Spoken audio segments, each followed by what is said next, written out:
So our project is based on countering global warming and trying to reduce the amount of carbon emissions that are being let into the air and to reduce the amount of carbon in the air in general.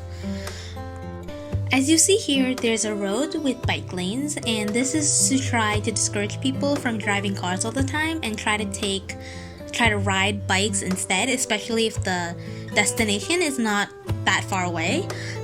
This is important because it would help reduce the amount of pollution and gas that's being let into the air from the cars that's being driven around. So having more people drive bikes would be a lot better and would reduce the amount of carbon that's being let into the air.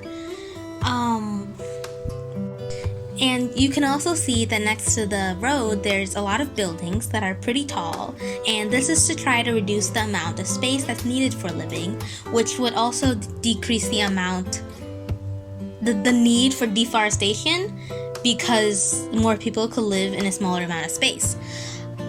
This would also reduce the amount of carbon dioxide in the air, since a lot of the carbon dioxide that's in the trees is left into the air when the trees are cut down, which is why having taller buildings, which would allow more people to live in a smaller amount of space, would decrease deforestation and thus decrease the amount of carbon dioxide in the air. In addition, this could also help decrease the spread of COVID-19, because it is possible that higher elevation decreases the chance of getting COVID-19. This is discussed more in our infographic.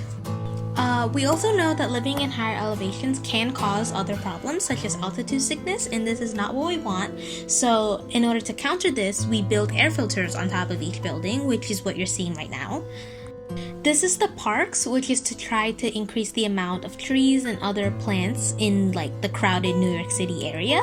And this would help decrease the amount of carbon dioxide in the air because the plants would intake carbon dioxide in order to use it for photosynthesis, and this will also release more oxygen into the air, so it's a win-win situation. There'll be less carbon dioxide in the air and also more oxygen for humans and other animals to breathe. Then within the parks, there's greenhouses which would host more plants. These plants would get the carbon dioxide that they need through a system in which we would extract the carbon dioxide from the exosphere and or atmosphere and bring it into the greenhouse where the plants could use it. Here you can see an algae tank where algae would be growing into it, and we can use that to try to decrease the amount of carbon dioxide as well, since algae can survive in water as long as there's enough carbon dioxide. Then the excess algae can also be used as algae fuel, which is an alternative to fossil fuels, which would also decrease the amount of carbon emissions in the air.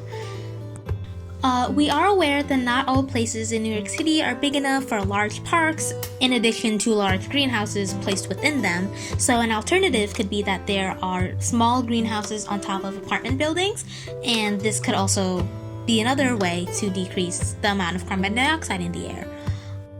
In addition, these greenhouses that are on top of the buildings can also be a way for people to grow their own plants and fruits and whatever else they want to grow, which would also be non-GMO, so this is also an option.